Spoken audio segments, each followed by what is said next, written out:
ಚಳ್ಳಕೆರೆ ನಗರದ ಸರ್ಕಾರಿ ಆಸ್ಪತ್ರೆ ಆವರಣದಲ್ಲಿ ಅನಧಿಕೃತವಾಗಿ ಬೈಕ್ ಹಾಗೂ ಆಟೋಗಳ ನಿಲುಗಡೆಯಿಂದ ಇದು ವಾಹನ ತಂಗುದಾಣವೋ ಅಥವಾ ಸಾರ್ವಜನಿಕ ಆಸ್ಪತ್ರೆಯೋ ಎಂಬ ಗೊಂದಲ ಸೃಷ್ಟಿಯಾಗಿದೆ.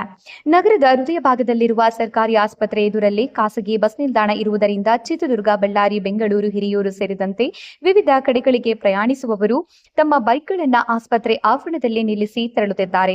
ಇದರ ಜೊತೆಗೆ ನೌಕರರು, ವ್ಯಾಪಾರಸ್ಥರು ಹಾಗೂ ವಿವಿಧ ಸರ್ಕಾರಿ ಕಚೇರಿಗಳಿಗೆ ಬರುವವರು ಆಸ್ಪತ್ರೆ ಆವರಣವನ್ನ ಪಾರ್ಕಿಂಗ್ ಸ್ಥಳವನ್ನಾಗಿ ಬಳಸುತ್ತಿದ್ದಾರೆ. ಪರಿಣಾಮವಾಗಿ ಆಸ್ಪತ್ರೆ ಮುಂಭಾಗದಲ್ಲಿ ವಾಹನಗಳು ಅಡ್ಡಾದಿಡ್ಡಿಯಾಗಿ ನಿಲ್ಲುತ್ತಿದ್ದ ಕಾರಣ ರೋಗಿಗಳು, ತುರ್ತು ಚಿಕಿತ್ಸೆಗೆ ಬರುವ ಆಂಬ್ಯುಲೆನ್ಸ್ ವಾಹನಗಳು ಹಾಗೂ ಆಸ್ಪತ್ರೆ ಸಿಬ್ಬಂದಿಗೆ ಸಾಕಷ್ಟು ತೊಂದರೆ ಉಂಟಾಗುತ್ತಿತ್ತು. ವಿಶೇಷವಾಗಿ ಶ್ರೀರಂಗಪಟ್ಟಣ ಬೀದರ್ ರಾಷ್ಟ್ರೀಯ ಹೆದ್ದಾರಿಯಲ್ಲಿ ಸಂಭವಿಸುವ ಅಪಘಾತಗಳಲ್ಲಿ ಗಾಯಾಳುಗಳನ್ನು ತುರ್ತು ಚಿಕಿತ್ಸಾ ಘಟಕಕ್ಕೆ ತರಲು ಆಂಬ್ಯುಲೆನ್ಸ್ ಚಾಲಕರು ಸಂಕಷ್ಟ ಅನುಭವಿಸುತ್ತಿದ್ದರು.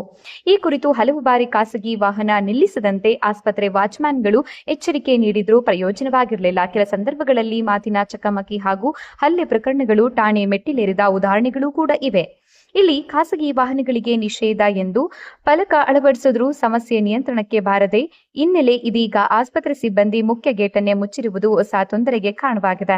ಸಾರ್ವಜನಿಕರು ನೆಗಡಿ ಬಂದರೆ ಮೂಗನ್ನ ಕತ್ತರಿಸಿದಂತಾಗಿದೆ ಎಂದು ಆಕ್ರೋಶ ವ್ಯಕ್ತಪಡಿಸಿದ್ದಾರೆ. ಆಸ್ಪತ್ರೆ ಆವರಣದಲ್ಲಿ ನಿಯೋಜಿತ ಪಾರ್ಕಿಂಗ್ ವ್ಯವಸ್ಥೆ ಕಲ್ಪಿಸಿ ರೋಗಿಗಳು ಮತ್ತು ತುರ್ತು ಸೇವೆಗಳಿಗೆ ಅಡ್ಡಿಯಾಗದಂತೆ ಶಿಸ್ತುಬದ್ಧ ಕ್ರಮ ಕೈಗೊಳ್ಳಬೇಕು ಎಂಬುದು ಸಾರ್ವಜನಿಕರ ಒತ್ತಾಯವಾಗಿದೆ.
ಒಳ್ಳೆ ಕೆಲಸ ಮಾಡ್ತಿದ್ವಿ.